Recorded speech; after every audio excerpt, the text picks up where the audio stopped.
ایک what's app پر کئی دن پہلے ایک مضمون میں نے اور پڑھا تھا کہ قیامت آنے میں اتنے سال باقی ہیں، 40 سال باقی ہیں یا 30 سال باقی ہیں، ایسا ایک مضمون میں نے پڑھا تھا، وہ بھی غلط ہے، یہ سب بکواس ہیں۔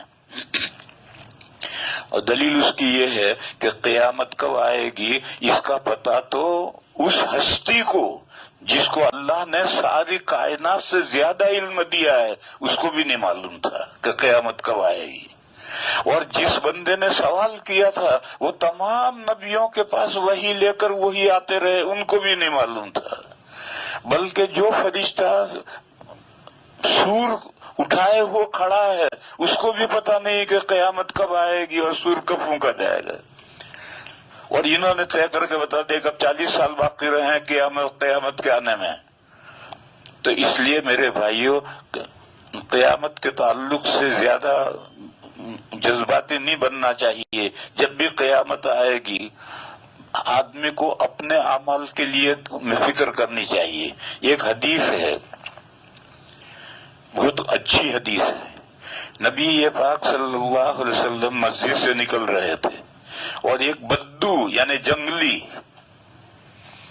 وہ دروازے پر ملا۔ اس نے، یہ جو بدو ہوتے ہیں دیہاتی نہیں، دیہاتی تو شہری ہو گئے ہیں اب، یہ تو جنگلی بالکل، جن کو لوگوں سے کوئی تعلق نہیں، جنگل کے رہنے والے، ان میں کوئی تہذیب نہیں ہوتی ہے۔ تو وہ دروازے پر اس نے پوچھا متی الساعہ، قیامت کب آئے گی؟ یہ جو پرانے زمانے کے جو جنگلی ہوتے تھے دیہاتی، اب تو دیہات رہے نہیں، اب تو ساری دنیا شہر بن گئی۔ تو حضور نے اس سے پوچھا ما اعددت لہا، تو نے قیامت کے لیے کیا تیاری کی؟ اچھا، یہ جو جنگل کے رہنے والے ہوتے ہیں ان میں بھی اللہ کے فضل سے بعض ذہین سمجھدار ہوتے ہیں۔ تو اس نے بہت شاندار جواب دیا، اس نے کہا یا رسول اللہ، میرے پاس کچھ زیادہ نمازیں نہیں ہیں، میرے پاس زیادہ روزے نہیں ہیں، مگر مجھے اللہ سے اور اللہ کے رسول سے محبت ہے، بس یہ ایک میرے پاس پونجی ہے، اور تو میرے پاس کچھ نہیں۔ تو اس دن حضور نے فرمایا کہ المرء مع من احب، قیامت کے دن آدمی اس کے ساتھ ہوگا جس سے اس کو محبت ہے۔ لہذا میرے بھائیوں، نمازوں کا اہتمام کرو، روزوں کا اہتمام کرو، زکاتوں کا اہتمام کرو، اور اللہ کے رسول صلی اللہ علیہ وسلم سے دل میں محبت کرو۔ اللہ کی محبت منتج ہوگی اللہ کے ذکر پر، اللہ کا بے حد ذکر کرو۔ یا ایھا الذین آمنوا اذکروا اللہ ذکرا کثیرا وسبحوہ بکرۃ واصیلا، اے وہ لوگوں جو ایمان لائے ہو، اللہ کا بے حد ذکر کرو اور اللہ کی پاکی بیان کرو۔ صبح تڑکے، صبح صادق کے بعد جو روشنی ہوتی ہے اردو میں اس کو صبح کا تڑکا کہتے ہیں، اور سورج نکلنے کے بعد میں وہ تو دھوپ ہے، سورج نکلنے کے بعد جو ہے وہ دھوپ ہے، وہ تڑکا نہیں ہے، مگر گجراتی میں سورج نکلنے کے بعد جو دھوپ ہے اس کو بھی تڑکا کہتے ہیں۔ تو اس لیے دھوکہ نہیں ہونا چاہیے۔ میں مثال دوں، سر کو گجراتی میں کہتے ہیں ماتھا، اردو میں ماتھا کہتے ہیں، یہ پیشانی کا یہ حصہ جو زمین پر سجدے میں ہم رکھتے ہیں اس کو ماتھا کہتے ہیں، اور گجراتی میں سارے سر کو ماتھا کہتے ہیں۔ اب سارے سر پہ یہاں سے یوں رکھ دو یا یہاں سے یوں رکھ دو تو سجدہ تھوڑی ہوگا۔ تو ہر زبان کے اعتبار سے الفاظ الگ ہوتے ہیں، معنی الگ ہیں۔ تو اردو کا لفظ ماتھا یعنی جس کو گجراتی میں پیشانی کہتے ہیں، اور سر جس کو ماتھا گجراتی میں کہتے ہیں وہ الگ ہے اور پیشانی الگ ہے۔ تو اسی طریقے پر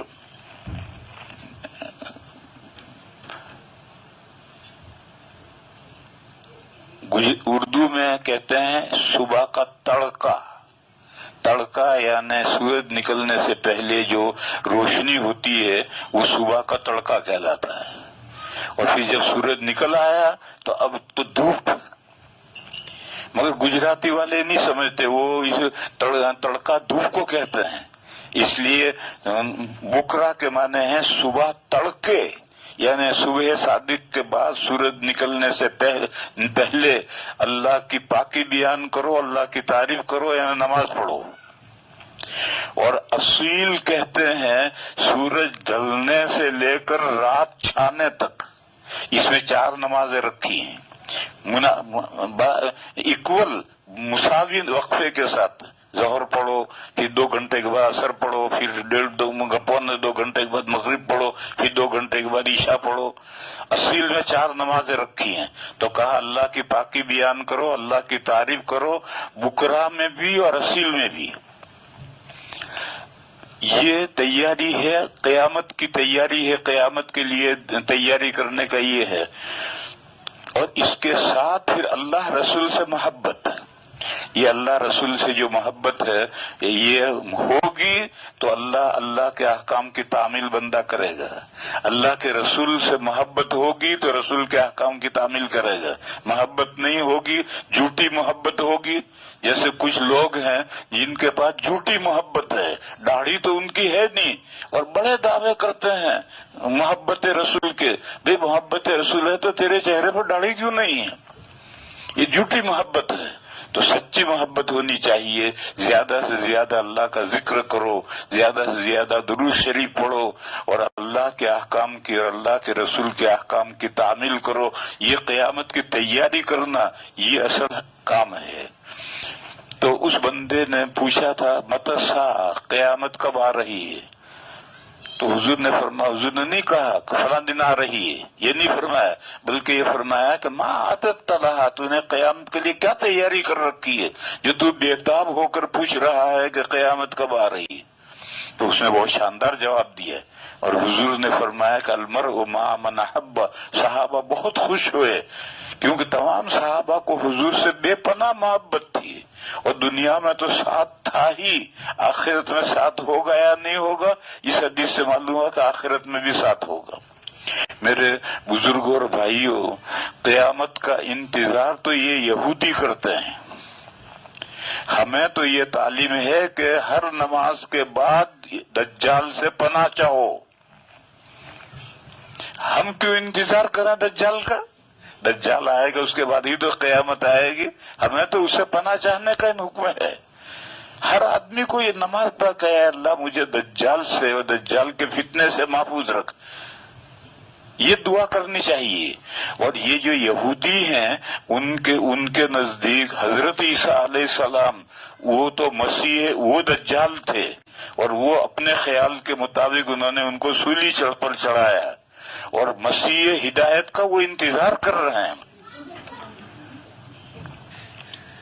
लंदन में पूरे यूरोप के सबसे बड़ा पादरी था, उससे मेरी मुलाकात हुई।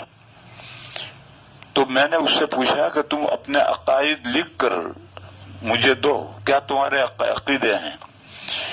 तो उसने कहा बाद में दूंगा मैं। फिर बाद में उसने भेजे वो अकीदे, छपे हुए अकीदे भेजे। तो 7 अकीदे तो अल्लाह के ताल्लुक से हैं और 6 अकीदे दूसरे हैं, रिसालत के ताल्लुक से हैं। उसमें जो आखिरी अकीदा उसने लिखा कि जूविश का मसीह आने वाला है, यहूदियों का जो मसीह हिदायत है वो आने वाला है और वो उसका बेताबी से इंतजार कर रहे हैं, उसकी सारी तैयारियां कर रहे हैं। वो पीली गाय भी ढूंढ रहे हैं और पता नहीं क्या क्या कर रहे हैं। सारी दुनिया को एक करने के लिए मेहनतें भी कर रहे हैं ताकि उनका दज्जाल आए तो सारी दुनिया में वो भटक सके, घूम सके। हमको क्या आफत आई है, क्या मुसीबत आई है कि हम दज्जाल के और क़यामत के इंतजार में कि महदी कब आएंगे और ईसा अलैहिस्सलाम कब आएंगे। अरे भाई जो कुछ होना है वो वक्त पर होता रहेगा। तो अपनी फिक्र, हमको अपनी फिक्र करनी है, अपनी नमाजें, अपने रोजे, अपनी ज़कातें, अपना जिक्र, अपनी अल्लाह और अल्लाह के रसूल से मोहब्बत, ये सब चीजें अपनी फिक्र करो, ज्यादा इन चीजों में मत पड़ो।